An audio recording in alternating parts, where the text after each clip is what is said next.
This week, I talked to an Australian Ironman champion who gives me some amazing advice about health and fitness. I can run, running with my radio.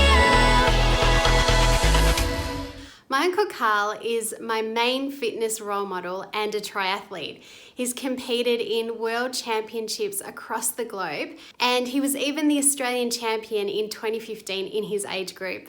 The first thing I asked him was what was his greatest achievement or goal? From a fitness point of view, I guess probably the biggest achievement or goal that I not set for myself but was hoping that I would do came about in the mid-'80s when I first witnessed the Ironman Hawaii races on Wide World of Sports when I was, a teenager.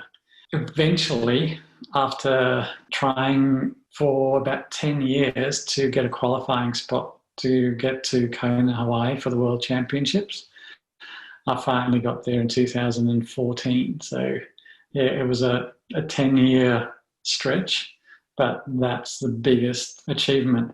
There were many setbacks to get there, many disappointments. When you finally get there and you actually get to the location and the start line for that race, it's like, this is incredible to actually be here. It can go for anywhere between 8 hours for the professionals to 16 hours for the age groupers. So it's a very long day and a lot can go wrong. So when you're about 2 k's out from the finish, then you think, what? This is actually going to happen. And when you cross that finish line, it's like, the feel-good hormones last for days. I knew that. That's amazing.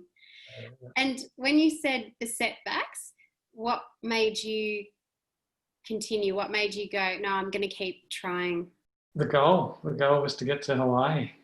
It was just the goal was to get there. Why did you just decide to start training? For me, it wasn't actually a decision to start training.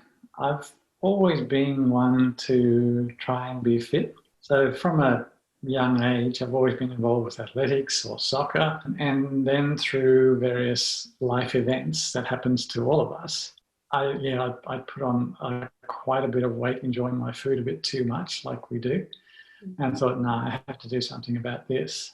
So I joined a local triathlon group, swimming, biking, and running. And from there, it's been pretty much full on since then. So we're coming up to 17 years. What motivates you when training gets tough? What motivates me is the fact that if I don't get up that morning, it's going to be harder the next morning to get up, and so on. The second thing is a competitive thing in me. I want to do better than I did last time. If that fails, Lisa kicks me out of bed. That's awesome. All right. What advice do you have for people like me who are working on becoming fit and healthy? Get out of bed. Probably find those things that you love doing, and then if there is a goal that you can set for yourself for it, then set yourself a goal, and that will help with keeping you on track and keeping you doing it. So if you have a goal, then you can have a pattern, and you can go up and down as you get closer to that goal. So find the goal, but do stuff that you love. Don't do stuff that you don't like. You're not going to continue to do it. What wisdom do you have to share about eating healthy and eating well?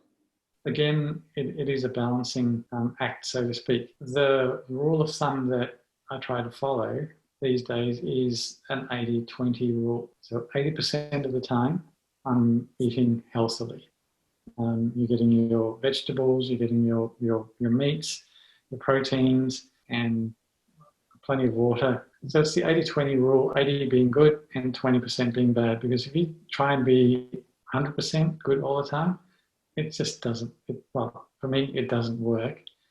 And you're going to end up binging on the bad stuff. I don't want to have 2 days of eating bad food like all day long, that's not going to be good for your system, particularly in relation to diabetes, because if you give yourself that sugar hit, that really, really high sugar hit over a 2-day period, and then all of a sudden you take it away, that's not really good for your body's balance when it comes to insulin production.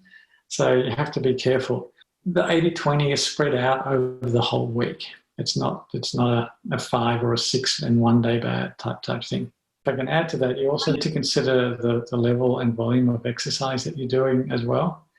So obviously somebody who's doing a large volume, particularly of cardiovascular exercise, you're going to need carbs to support that.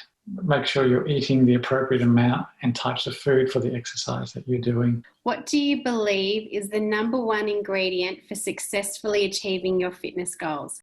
Jokingly, before I said, make a start, get out of bed. And that's it. You need to make a start because so many people say, one day I'm going to do this and one day I'm going to do that. And then set yourself achievable targets. You and I have spoken about a training program. We want to start slowly. We don't want to smash you to bits and cause you too much pain when you're just not going to come back. The best program a personal trainer can write for a client is one that they actually do. Fantastic. Wow. That is so good.